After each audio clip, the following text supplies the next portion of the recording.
Recording is on. All right. Picking back up where we left off, Dave was the last team we talked about. We're going to keep jumping up the division, and we kind of mentioned it before, but Dave does have a very big matchup across division this week against Trey, who we're both not huge believers in Trey's 4-2 record. We have him right in the middle of the pack, but Trey could be 5-2 after this week.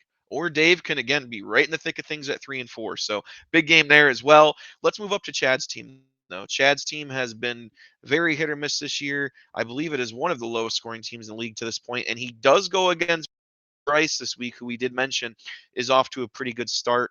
Kind of a winner go home game for Bryce. It kind of has that kind of mentality to it.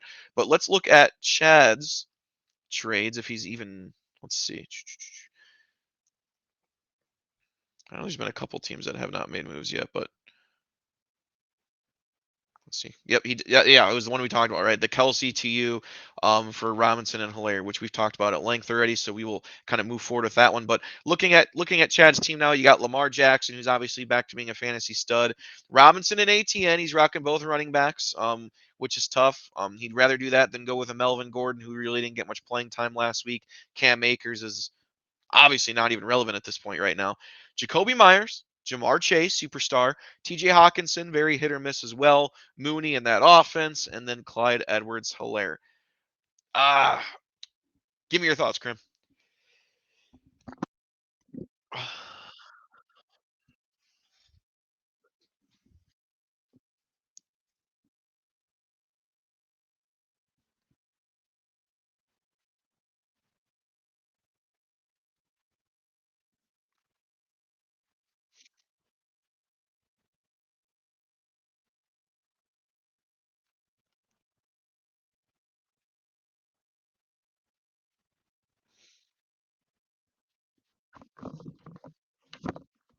Yeah.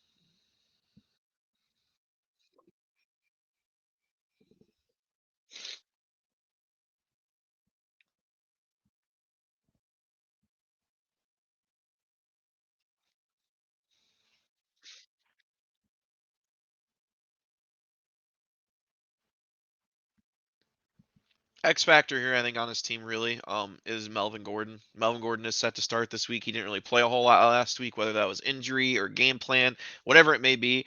With that injury to Javonte Williams, Melvin Gordon really needs to step up and take that role for Chad because not that he like desperately needs a running back, but you really don't want to go in there starting two Jags running backs. Jacoby Myers as your wide receiver number two. Uh, could be better. So I think he really could use Melvin Gordon stepping up and being a top 20 running back the rest of the year. And I do think that would make his team look a lot better. But obviously this week's a big one. He did start off the year 2-1. He is now 2-4, and we'll see if it continues to kind of fall apart from there. Overall, again, he's only made one trade on the year. We'll see if that changes as the year goes on. I do have Chad as my 10th team in the power rankings.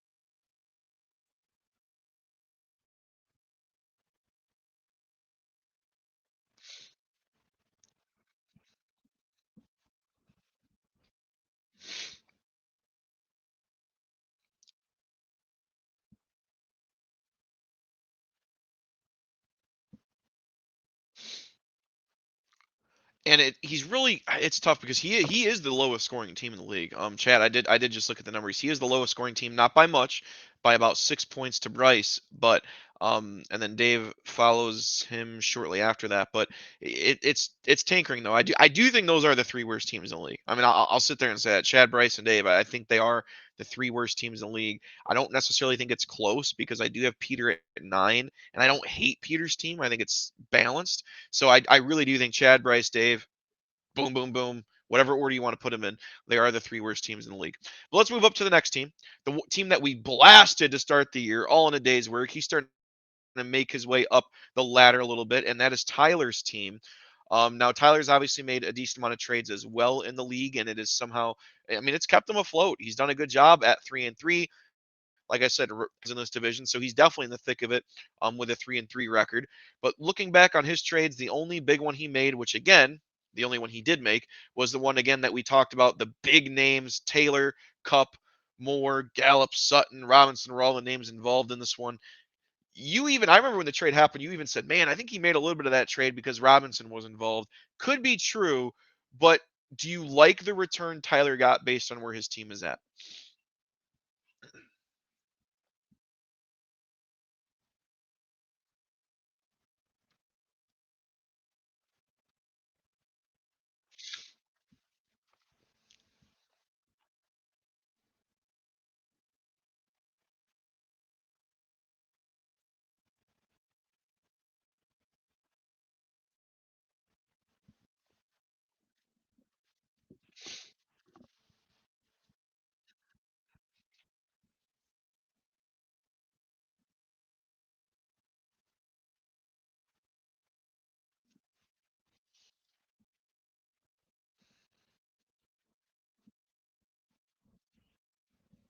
Pollard and Zeke, yeah,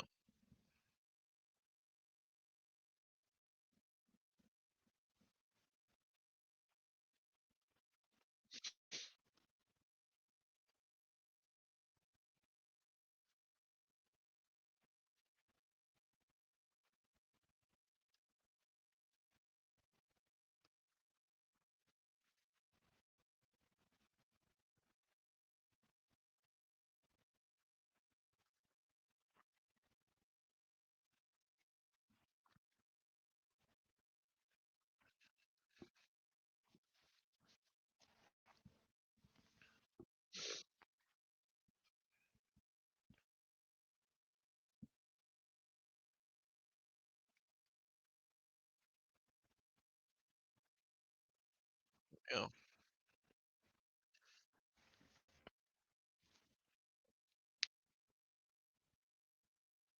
And this is all with DJ Moore on the bench. And DJ Moore now is only owned in 67% of leagues, which is crazy to me because, I mean, DJ Moore has been a model of consistency, even like an 1,000-yard receiver the last few years. And that's just, again, not happening. So DJ Moore is 67% right now in leagues. He's sitting on his bench. But you're right.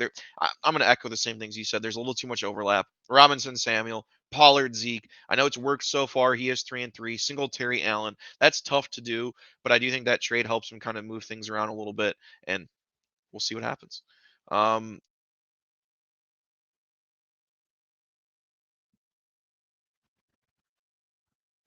what's up?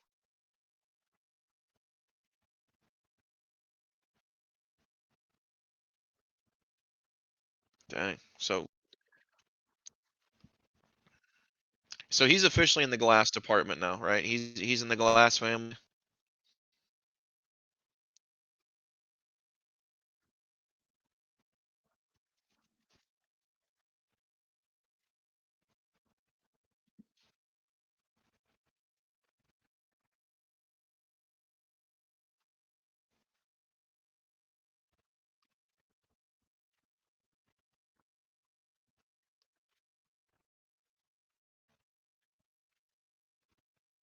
Yeah.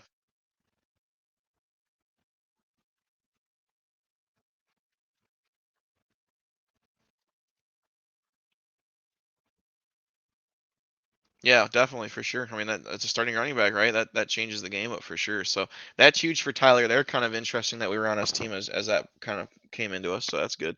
Um, Overall though, did we say Tyler's power ranking? Where do you got Tyler? All right, I have Tyler at 8 as well. So there we go. I have Tyler at 8. We both moving up a little bit, and obviously some things going his way. Let's go to the next team in the standings. Again, all these teams, these Tyler's team and the next three teams we talk about, all 3-3 right now, in the division. Let's go to Chubby Chasers. He has not made a trade on the year. One of the couple teams that has not. We do not have to look at that. Um, Rob's team coming in, we both kind of liked it heading into the year. He's lost two in a row. He is now 3-3. He heads against you this week. So he's got Henry. He's got Stevenson, and Stevenson's starting to look like a pretty solid back, although to his New England. He's got big receivers in Evans and Samuel. Walker now in Seattle. Maybe that could be a piece. Foreman maybe in Carolina. Who knows? Dak is back. He's got the Niners running backs on his bench. He's got McLaurin. Um, there does seem to be something here. What's your take on it?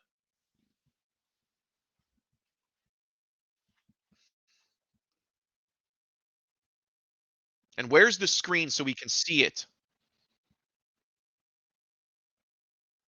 Oh, I just don't see it. All right, maybe I just can't see it. You're good.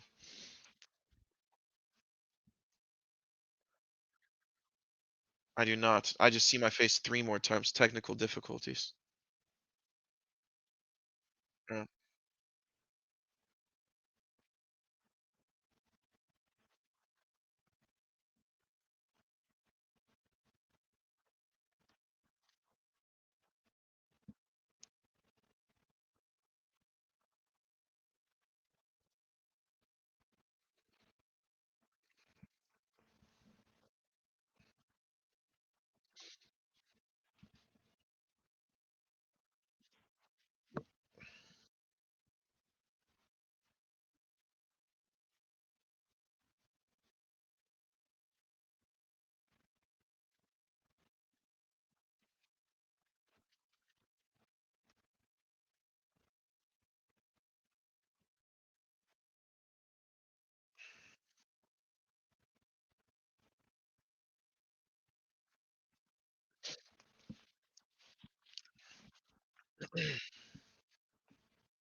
Yeah, and like I said, losing two in a row doesn't help. Started off 3-1. Hasn't spent a single waiver point yet. Hasn't made a trade yet, so he's kind of maybe holding his ammunition for later.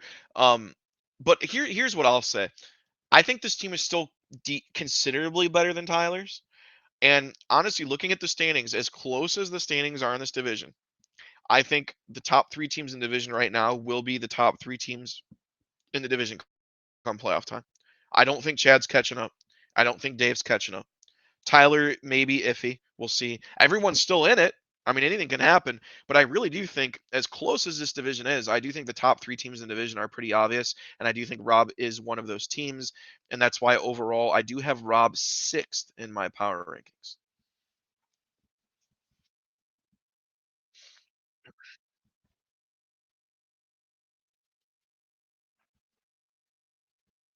Mhm.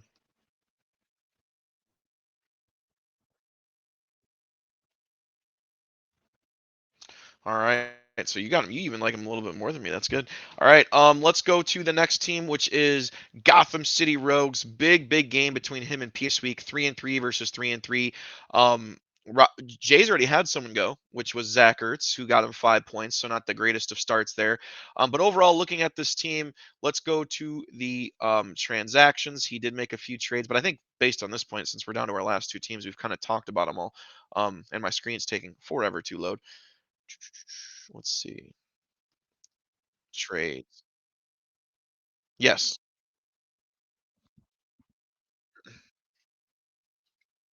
Yeah. Yeah. So at that point, looking great for him. So looking at his lineup, Hill and Lamb, can't go wrong with that. Metcalf, obviously Pickens is starting to pick things up in Pittsburgh. And then he's got McCaffrey still listed as a Carolina Panther, Leonard Fournette. Geno Smith's been kind of a surprise fantasy quarterback this year. Still has Damian Harris on the bench. Could have a starter in Shuba Hubbard. What's the situation there? Is it Hubbard or Foreman out there? Toss up.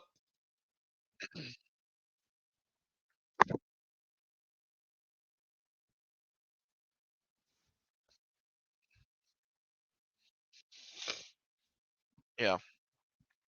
Now on the other end of that, McCaffrey, his role in San Francisco, honestly, I think Bryce was being sarcastic in the chat yesterday, right? Was that sarcasm or was that him being? I honestly don't know. I hope so. I hope that was being sarcastic because he is not a handcuff or get some carries here and there. But McCaffrey in San Francisco, do you think that elevates his position? Do you think it's getting to a new team? It's going to take him some time. What's your thought on that? Stock up or down on McCaffrey?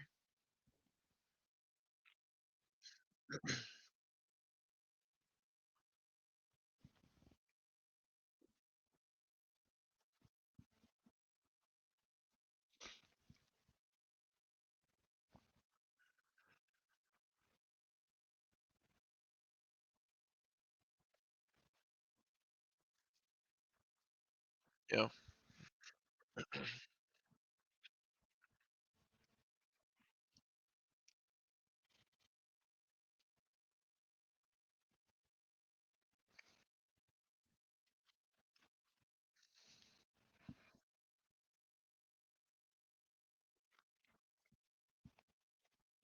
Yeah, and the other thing with that too is I know they've talked a lot about his contract the next couple of years. I don't think San Fran gave up 4 picks to only have him for 1 year at 26 years old. I don't. I do think their intention is to keep him longer than that. But if I'm San Francisco, I am absolutely running him, throwing him into the ground as using him as much as possible. And if for some reason he does tear a knee or an ACL or whatever, it is dead money moving forward. You don't owe him a single dollar.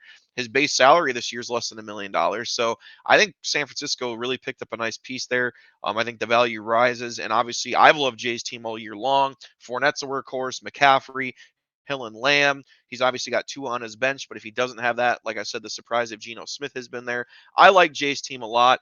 I don't think it has the superstars that your team has, which is why I think you have to be number one now. You have Diggs, you got Jacobs, I mean, you just have so many top 10 number one guys that I really think it's hard to realistically say Jay's team is better at this point, but I do think it is the next best team in the league, and that's why I have Jay at number 2.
All right, number 4 for Jay for Krim, number 2 for me, and let's finish off with myself. All right, I am technically leading the division at 3-3 at this point.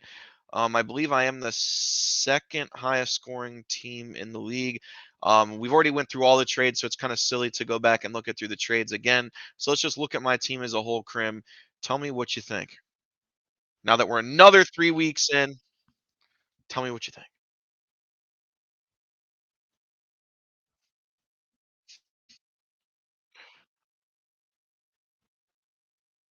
It is.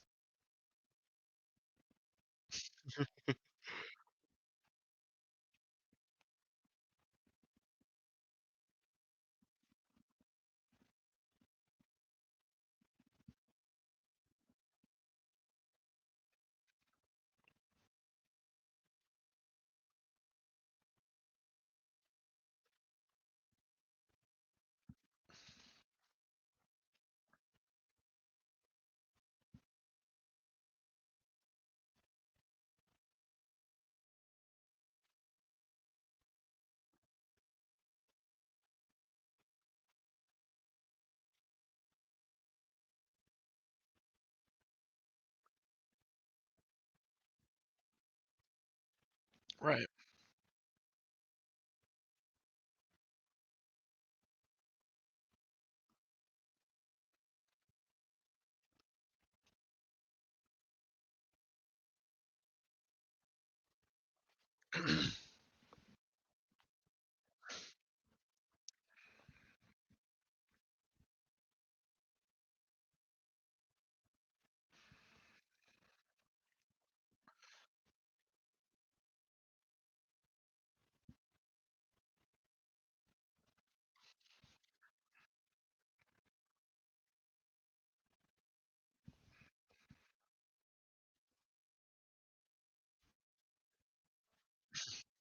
Yeah,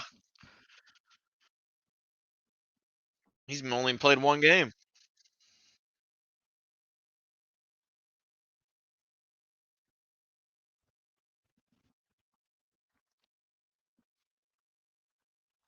Yeah, and I'm really hoping Brees Hall can stick as being a top 10 running back because I feel like if I have Mixon, Chubb, and Hall, I can just sit rest easy at the running back position. And I feel like I have the names at wide receiver to get it done. They just, like you said, got to be healthy. So we'll see if that happens. I do think quarterback was really my only weakness. In a one quarterback league, it is really tough to pull that trade off, but I do think overall it'll help. And you got to take risks in fantasy because at some point when you get to the playoffs, the depth on your bench does not matter because guess what? They are not playing in the playoffs. So you always have to pick that sweet spot in the season where you can make that trade and feel like you're getting that step ahead. But this is also the time, cross my fingers, that a Chubb could go down and then I'm sitting there, having traded away Kareem Hunt last week. So it makes it really tough. It makes it really difficult. But obviously, still leading the division, still taking the charge there. But I do go against 5-1 Dana this week. So that, again, big game. I'm sure you would like me to beat him. Big matchup there between two top teams. I have myself in the power rankings at number 3 at this point, or number 4, sorry, right behind Dana. So a matchup of two top 4 teams this week, and you have me at.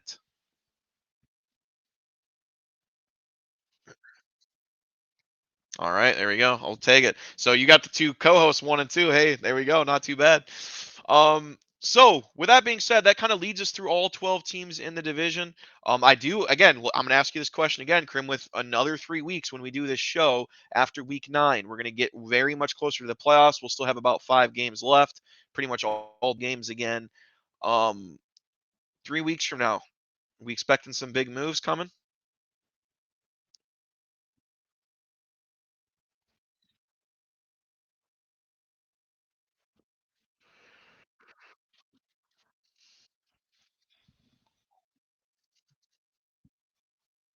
Yeah,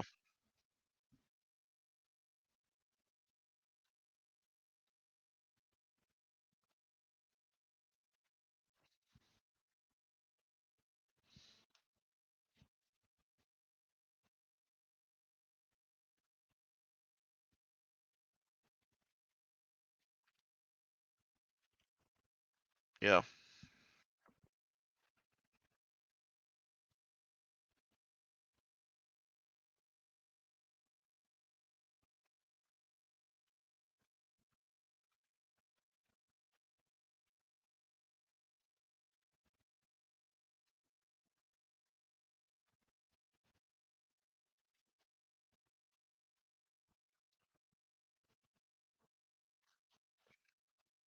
it's tough.